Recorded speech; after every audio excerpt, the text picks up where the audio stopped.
In Lesson 3, you are going to learn more about the different phases of matter.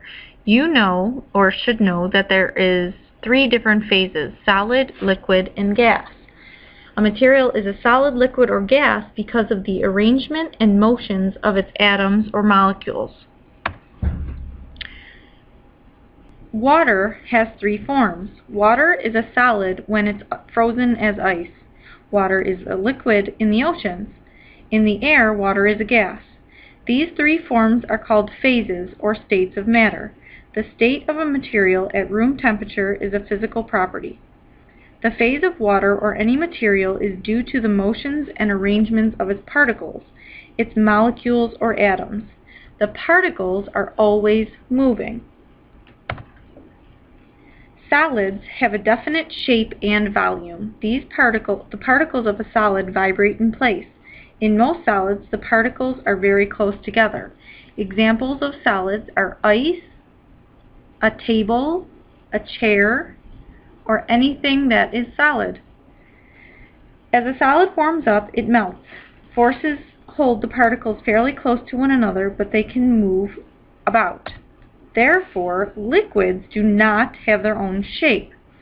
They take on the shape of their container. Since the forces keep the particles close to one another, liquids have a definite volume. Examples of liquids are water, anything you drink. As liquids get colder and freeze, their particles slow down and vibrate in place. A material freezes at the same temperature at which it melts. We'll talk about that later in this video.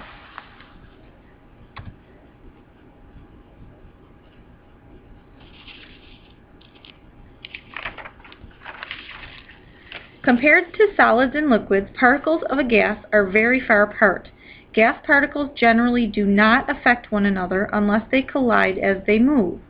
If a gas is placed in a container with no other gases, the particles will spread out evenly throughout the container. Therefore, a gas does not have a definite shape or volume. Gases can be squeezed much more than solids or liquids. This is because there is more space between gas particles. As you can see in the picture here, the gas particles are very spread out.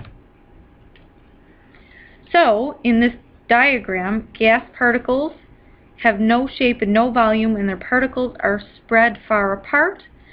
A liquid has a definite volume but no shape. They take the shape of their container, and their particles are a little bit closer together than gas. In a solid, it has a definite volume and definite shape, and their particles are very close together. Freezing point. Again, the freezing point is the same as the melting point. The temperature is called freezing point or melting point. For example, fresh water freezes when its temperature lowers to 0 degrees Celsius. Ice melts when its temperature rises to 0 degrees Celsius and more heat is added.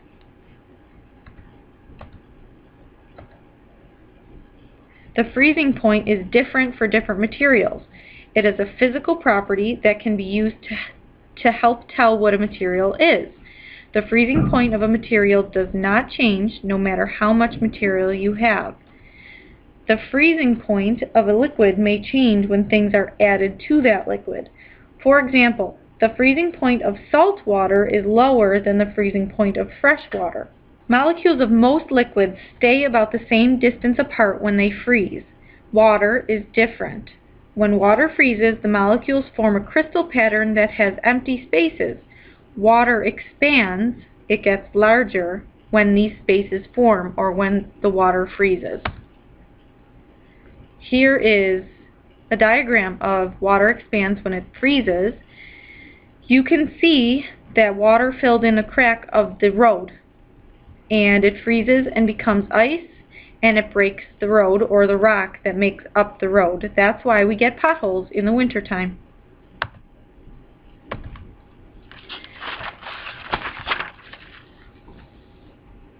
The boiling point is a physical property of a liquid.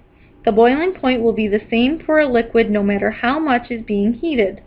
Different liquids have different boiling points. The boiling point can be used to help tell what the unknown liquid is. Evaporation occurs when particles leave a liquid and become a gas. Particles evaporate from the surface of a liquid when they move upward with enough speed. This is how water puddles evaporate. If the temperature of a liquid is high enough, particles throughout the liquid will evaporate too. As gas particles move quickly upward through the liquid, bubbles of gas form under the surface of the liquid. The boiling point, which we talked about in the last slide, of a liquid is the temperature at which liquid turns into gas bubbles and evaporates. Condensation occurs when a gas turns into a liquid. This often happens when gas particles touch a cold surface and their temperature drops. The particles slow down and are trapped by the attractive forces of the surface. As more and more gas particles get trapped, they form a liquid drop. The clouds in the sky and dew on the ground form by condensation, as we talked about before when we learned about the water cycle. Again, condensation. If the gas touches a cool surface, condensation can occur, as shown in these pictures. We learned about that again when we talked about the water cycle. Now, let's talk about things that might be invisible. Some of these might be a little bit funny to you. The invisible man. An invisible window installation. Invisible shopping cart. Invisible text message breakup. Invisible dining chair. Invisible swimming pool. Slam dunk. Motocross. Invisible guitar hero. Invisible Tarzan vine. Invisible bike. But what else is invisible is water vapor. When you see steam, what you are actually seeing are tiny water droplets formed by condensation. Water vapor is invisible. Dew forms on leaves and grass and trees when water vapor cools.